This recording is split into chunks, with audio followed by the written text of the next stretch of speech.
What's up, guys? Welcome back to Newswave. So you know it's the start of a brand new year when you start to hear that Nintendo is doomed once again. And this is going around now because we are seeing Nintendo's value slide a bit currently, and some of the reasons that are being brought up as to why they're spooking the market are kind of interesting, but also kind of shows how they can flip things very, very quickly. But we'll go over all of that here today.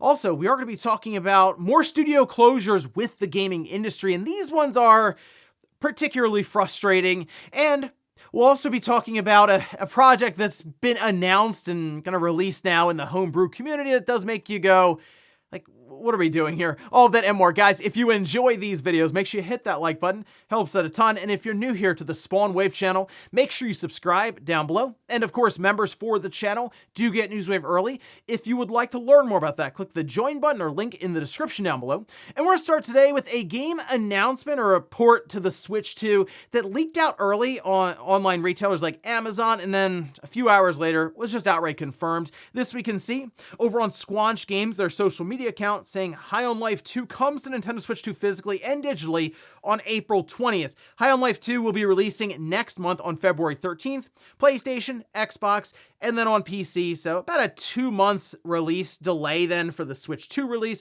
although it's coming out alongside of the PlayStation physical. Basically, the physical release is just about 2 months delayed here, so it'll come out aligned with that. However, yes, it is a game key card, and it feels like it's more newsworthy when it's not a game key card than when it is, since we kind of just expect that for most of these games, since it's just the cheapest way out or cheapest alternative for a lot of these publishers. As for High on Life 2, I'm not really sure what to expect from the game. I did enjoy my time with High on Life 1 for what it was, but I did recognize that the guns did talk a lot, and it was mostly just to fill silence because sometimes the jokes just really didn't land, and they felt more redundant than anything else. So hey, maybe this time they went back and wrote up some different kinds of jokes, and maybe there's also just less talking. Although there was a slider where you could mess around and basically have the guns be quiet more than not, so maybe that's another route for them to go, is make that more apparent to people even in the opening parts of the game.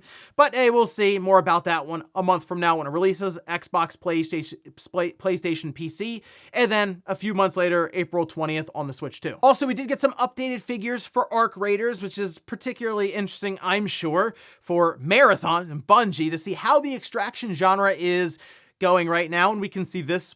This is over on Business Wire. It says Nexon reports Arc Raiders passes 12.4 million unit milestone. That is very, very quick. What, a few months now on the market here, with concurrent players reaching 960,000 in January. Again, 10 weeks after the launch on October 30th. Say, this is a quote from the president CEO of Nexon: "We are incredibly pleased with the strong retention and enduring enthusiasm players in all markets worldwide have shown for Arc Raiders.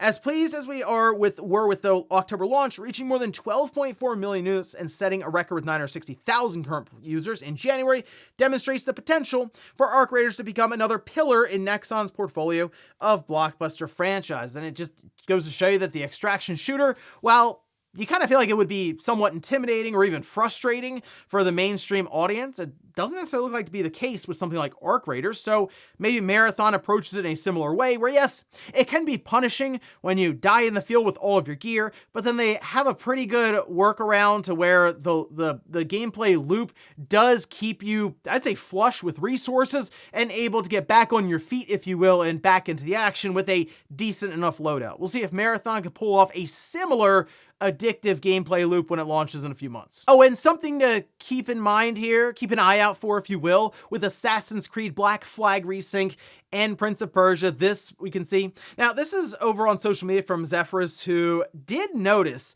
that the Prince of Persia Sands Time sites and Assassin's Creed sites are being updated one by one. So they're switching between active and inactive.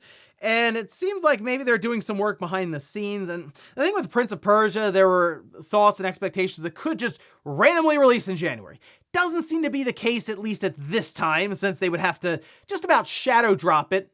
I mean, we're halfway through January and nothing for Prince of Persia right now. And then Assassin's Creed, I feel like they'd want a bit more of a build-up for that one. So I do wonder if we're getting closer maybe to a Ubisoft Forward Though they do those events occasionally, and maybe if they have enough stuff stockpiled, they would have some kind of event to announce these different games and release dates. Just the fact that we are noticing some things happening behind the scenes does give me hope that we're getting closer and closer to seeing what exactly Prince of Persia has turned into. And guys, with some of the quick news out of the way, let's get into the bigger stuff. Let's start right away with Nintendo and how they are spooking investors currently. So much so that their stock has been sliding over the last 4 to 5 months. And like you can see some headlines like this is over on Nintendo Life, saying Nintendo's investors are reportedly spooked as stock slides, mentioning that it's down 33% in 5 months. Now, they are citing Dr. Sirkin Toto over on Twitter X here, saying Nintendo stock in Japan is sliding, all-time high of 14,795 yen in August 2025 and closed at 9,950 yen today. That's down 33% as mentioned, and investors are spooked by possible price hikes, lack of first-party hits, and the US EU hardware discounts during the holidays. Now, people were a little confused about that last one.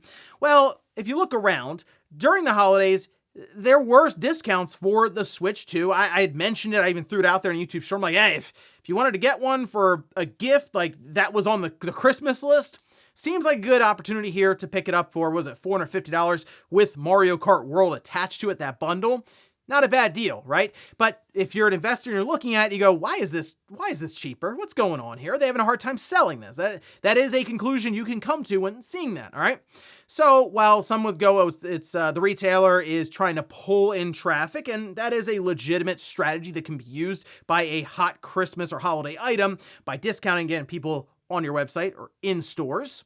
It can still also be looked at as, well, it needs that discount to sell. Okay, so with that in mind, the possible price hikes, we've talked about that at length. Everything that's happening right now with the DRAM squeeze, it's, again, supply, demand, price of parts to make something. If it gets to a certain threshold, then the price of that item just kind of has to go up. There's not much you can do unless you want to take a massive loss on the product, and Nintendo doesn't really seem interested in doing that, okay? Lack of first-party hits. So I look at the list of games that we have right now heading into the new year, all right? Mario Tennis Fever is out next month on February 12th. Then it's followed up by Pokemon Pocopia March 5th. From there, though, we don't have anything else that's dated. Tamagotchi Life is spring. Yoshi and the Mysterious Book is spring. Dusk Bloods, that's 2026. Fire Emblem is 2026. Rhythm Heaven Groove, that's 2026. And then Splatoon Raiders is just to be announced. We don't really know much else about that outside of just seeing the initial introduction for it. Okay, so with that in mind, it's pretty obvious. Nintendo, you figure would be getting some kind of direct ready to kick off the year. And it's what we'd expect from them. And that's what they do, right? So I would think sometime in February, they would have a direct planned, and maybe to coincide with their investors briefing or the report they put out there. And that would cover this recent holiday time period, this last quarter, but that's something they'll be releasing in the first week of February. So you see what I'm getting at when I say they could flip this completely in a day. And that could happen with a Direct. So if they have a Nintendo Direct and they start not only dating a lot of these games, but also put an announcement out there for one of their big pillar titles. And yes, people call for, what's the next big 3D Zelda? What's the next big 3D Mario? Those are the two games that many people would look at and say, yeah, that's obviously going to sell a lot of copies and will have people looking to pick up a Switch 2. And in turn for investors would go, okay, well, yeah, Nintendo's going to do pretty well when those games come out. Or even just the hype factor, you could say, the expectation, the anticipation of that game coming out will cause Switch 2 systems to sell. And that seems to be where some of the trepidation is right now.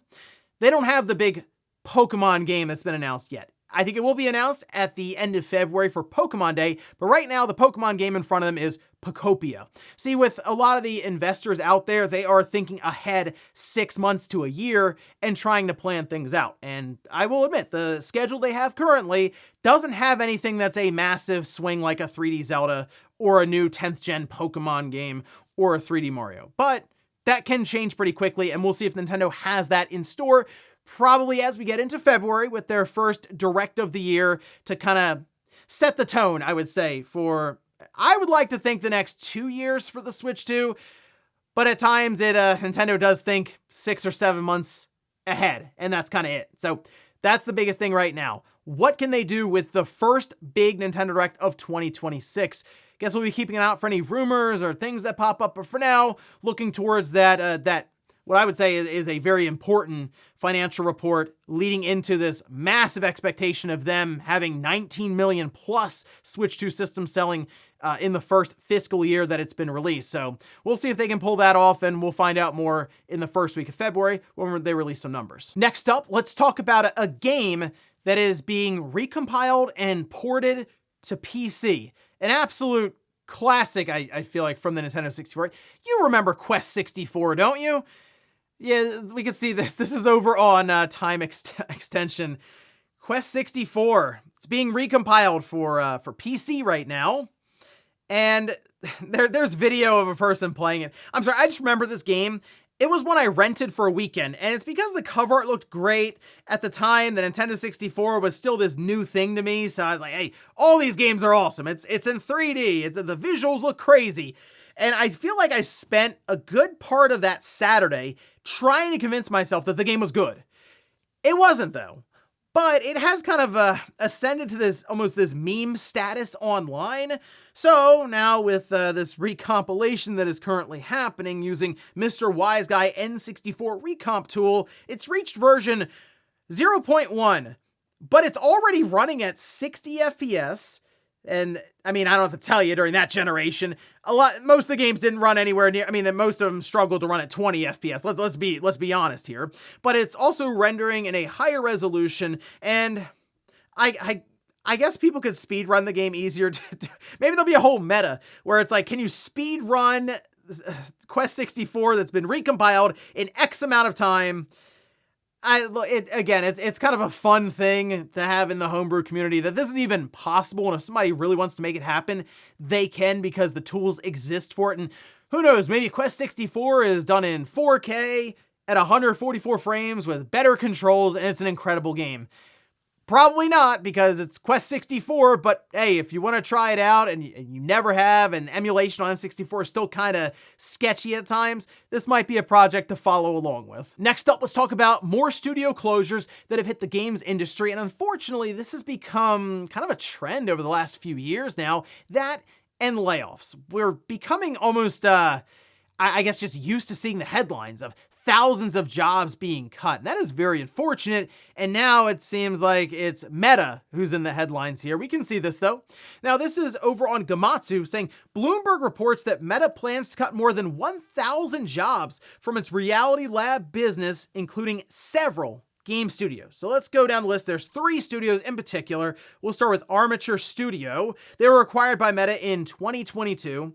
They developed the VR version of Resident Evil 4, and that came out before they were acquired. But if you played Resident Evil 4 on the Oculus, like the Quest, that was a really good adaptation of the game, like shockingly so.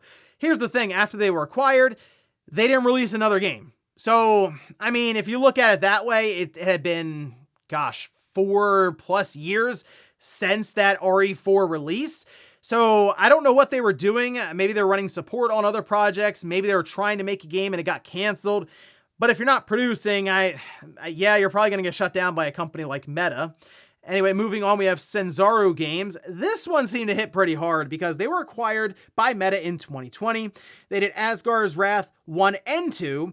But before that, they developed games for Sony. Okay, that includes Secret Agent Clank, Sly Cooper Collection, and Sly Cooper Thieves in Time. And then we have Twisted Pixel. They were acquired by Meta in 2022. They made Deadpool VR. Before that, though, Splosion Man and Missplosion Man, which I remember playing those on the Xbox 360. And that was a really cool time with the Xbox Live Arcade stuff. And that one really stood out. So kind of a shame to see with Twisted Pixel here. Now, in a statement to Gamatsu, a Meta spokesperson said, "We said last month that we were shifting some of our investment from Metaverse towards wearables. This is part of that effort, and we plan to reinvest the savings to support the growth of wearables this year." And I'm not really sure what category that, I guess the glasses, they're doing like the AI glasses stuff, I guess. I don't know, watches. Either way, not games. So it's particularly frustrating when you see something like this happen where they acquire all these studios and you go, hold on, Meta just does VR games. Is that enough to hold up these studios that, while I mean, we had, again, the RE4 VR version was very, very good, but you do wonder if there is a big future for them if VR doesn't take off. VR really hasn't taken off at all, so eventually they're gonna look around and try to decide what they need to close down to save money or shift resources, and unfortunately, game studios that just cost a lot of money to run in general and aren't necessarily producing to even it out or make money, I mean, yeah, they're gonna be on the chopping block first thing. And then on top of that, it's Meta. I kind of put them in the same bucket as Amazon, where they don't necessarily know how to run game studios anyway. Google was a terrible example of like the whole thing where they thought it would be an easy thing to do, and then 2 years later they said, wow, that's really difficult to make a game. We're shutting all the stuff down and we're moving on from Stadia. That was kind of it. So here, you look at these studios, you think about Ready at Dawn, and you're like, man, that is a real shame. Very frustrating, actually, because, I mean, they didn't have to acquire these studios. They do. Now the studios don't exist a few years later. And again, some of these were staples before they showed up with Meta. So there you go. The games industry, more studio closures. But I mean, really at this point, what else is new? And in our last bit of news, let's talk about Ninja Theory with Microsoft and a project that was still really mysterious and kind of odd out of nowhere. And it turns out we're probably not going to find out what exactly it is. Now we can see this. This is the trailer that I'm referring to, Project Mara. And it's described as an experimental title that explores new ways of storytelling in a real world and grounded representation of mental terror based on real lived experience accounts and in-depth research with the aim of recreating the horrors of the mind as accurately and realistically as possible. So they showed that trailer, and I think the biggest thing to a lot of people, visually speaking, it looked very impressive, right? But it turns out that might be about all we know about the game, because we can see this. This is over on Pure Xbox. They transcribed Jez Corden on his podcast saying, I've heard that you guys shouldn't expect Project Mara to be a thing. Project Mara was just a concept. It's not a game, and it's not a game they're currently working on. It might be something they work on eventually, but Project Mara is not a game that's currently being worked on at Ninja Theory. Instead, it seems that their focus is turned to Hellblade 3, and the suggestion is that it will be more action-based than what we've seen previously, where Hellblade 2 was, I mean, it looked great, but it wasn't necessarily a serious action game. It felt very on rails and a bit slower and kind of tech demo-y, you know? Again, looked awesome, showed what the system can do, that being the Xbox Series X with some pretty impressive visuals and cinematic storytelling and stuff. But Project Mara, I don't even know why they really showed it to us. It feels like even then it felt like a project, but definitely feels like a project that should have just kind of stayed in R&D as like a thing that they're kicking around internally, and someday maybe it does turn into a game or something more tangible and then they introduce it. I don't know, I guess they just wanted to show us how good the game looked, or maybe they really did have belief that this will eventually turn into a game that we will bring to market. At least right now, it doesn't seem to be the case, and I guess full speed ahead on Hellblade 3, that more action-based. I like the sound of that, because Hellblade 2, short game, and something I would really define more as an experience than anything else. But maybe Hellblade 3 can turn it around and maybe lean more into the idea of being more of a game, a traditional style game with good visuals. Either way, it probably will be a while before we see it, so I guess that's that for Project Mara, at least for now, being shelved in favor of Hellblade 3. And before we go to the comment of the day, we'll take a look at the poll that I posted up yesterday, which is Game of the Year Madness, and this is a close one, and I will say, I looked at it when it was like 9,000 votes, and I said, oh, are we really running towards another 50-50, like 50% split here? Well, not quite. We can see this is day 20, Ghost of Yotei versus Split Fiction. Ghost of Yotei, I mean, just edging it out right now. 51% to 49%. Okay. So this is going to be running a bit longer here throughout the morning, all right, up till about noon. So you can go vote for it, but right now it looks like Ghost of Yotei might take this one. So I don't know, is that surprising? Maybe that feels a little surprising. I don't know. I mean, Split Fiction was a lot. I mean, just look at like the ratings and reviews for it was a higher seed. I mean, it was rated higher. So you feel like Split Fiction would have taken this one, but Ghost of Yotei continuing to roll along, at least for now, by about 2%. And we'll finish up with the comment of the day as you're seeing here. This is from BFits, who says, there's scalpers already putting up the Kanto badge set on eBay. So that was the gift that came with the big Charizard, Venusaur, Blastoise Lego set that was $650. Part of the pre-order bonus was a gift. There were the Kanto badges. And yeah, I looked on eBay and they're currently up for $250 to $300. So I guess if you're somebody who bought that Lego set and you don't care about the gift, the Kanto badges, you're thinking, wow, I can get about half my money back by scalping this thing. And I mean, that's just the way it goes with scalpers. We know this by now. And here's the thing, maybe that set, I don't know, will that set be rare? I'm not really sure how the Lego launches go. Like I've walked through Walmart and the toy aisles and stuff with the kids, and I look over and they're Legos, and there's the Lego Game Boy. So, and even like the Mario stuff and the big question mark, doesn't seem like they're hard to get, but it's Pokemon. I guess you can't count it out. Maybe the Eevee that's $60 or the Pikachu that's $200 will be rare, at least at launch. I'm more curious about that $650 set, because that seems like one where you really got to sit down and think, do I really want this Lego set that badly? Am I willing to go through what was thousands and thousands of pieces to put this thing together after paying $650? Well, I mean, hey, if I paid $650 for it, that thing is going together. Even if it takes a couple of weeks, you put that kind of money out, I gotta see the results. And ladies and gentlemen, that's gonna do it here for Newswave. If you enjoyed this video, guys, hit that like button. If not, hit the dislike. Leave comments down below about everything we talked about here today. If you missed yesterday's Newswave, I'll leave it up here on a card. Or maybe you wanted to see what Anthem looked like just before it shut down, because now it's basically gone. I did a video on the last day of Anthem being live, and you can check out some gameplay for that in the video right below. Thanks guys for watching, and I'll see you next time.